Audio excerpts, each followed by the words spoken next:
Hey guys, what's going on? It's Ben. I am back again today doing another video, and the subject of today's video is going to be on 5 mid-season takeaways for the 2022 NBA season.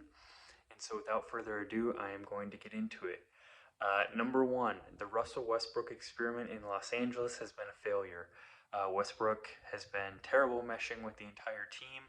Um, he's not worth the price tag of 44 million, as most of us probably knew, but he just doesn't work well with LeBron whatsoever. Things that we already knew about him that we thought were going to be struggles have proven to be so.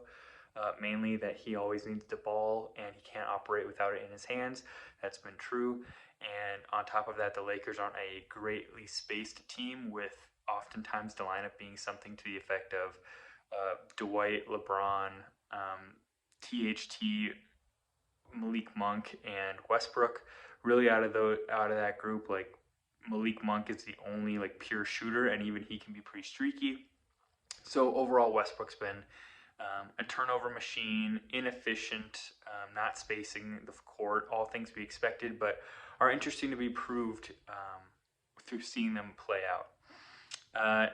Number two, Ja Morant is a true superstar. It's been awesome to see. He's playing fantastic. The Grizzlies have been a really good team this year. A bit to some people's surprise that they're the 3 seed. But yeah, he's been super impressive. He has such control over shifting gears, going from super quick driving to the lane to stopping on a dime and putting up really, really well controlled shots. Carving the defense up where he can just seemingly get to the lane and get an easy layup at ease. His three-point shot's been much improved. His leadership is off the wall. Memphis is really lucky that they fell to the second pick to get him. So, yeah, that's number two. Number three, the surprise teams of the East being the Cleveland Cavaliers and the Chicago Bulls. I think a lot of people thought that the Bulls would at least be, like a 7 seed, 6 seed, maybe up and as high as like a 4 seed. But I don't think anybody thought that they'd be the 1 seed for the majority of this season. And right now they're the 2 seed. They are really, really good when everyone's healthy. Obviously, with Caruso out and Lonzo out, that could make them drop in the standings a bit. But even when they were healthy, I don't think people expected them to be like the best team in the East record-wise. So they've been really impressive. DeRozan's playing like a borderline MVP. Zach LaVine's putting up like what we expected, like an efficient like 26, 27 points per game. Vucevic has struggled, but the defense was pretty good to start out. It's become more average down the stretch, but out of the gate, their defense was really impressive, which actually carried them quite a bit. What are we at here? Number 4 is Parody.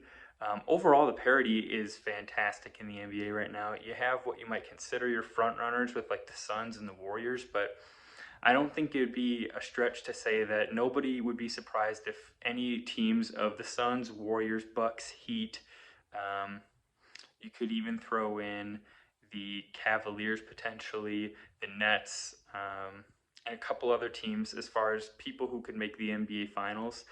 In the East right now, I believe the 6 seed and the 1 seed are separated by 2.5 games with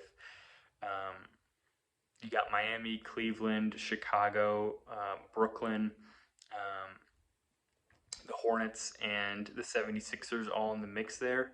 So it's really, really entertaining from that standpoint, and I really love that. And like you have a bad 3-game streak, you could go from the 1 seed to the play-in, it seems like. So that's really cool.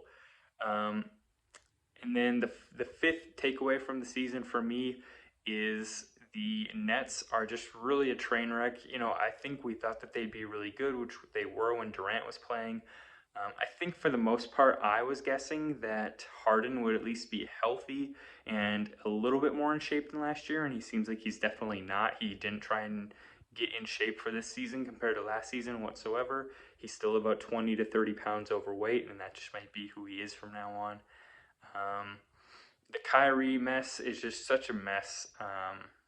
He's just such a distraction, and I guess I just didn't expect it to be a thing for this long into the season, but clearly he's sort of winning his stance on all that stuff. So I guess we'll just have to see how it shakes out. But when they are playing home games right now without Durant, without Kyrie, they look like a pretty bad team. But I guess on the road they're slightly better.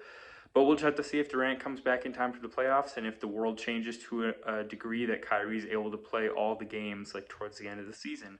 But as of right now, I wouldn't be surprised if they're again a second round out, and if Harden explores his options in free agency, along with Kyrie, who is also going to be a free agent upcoming.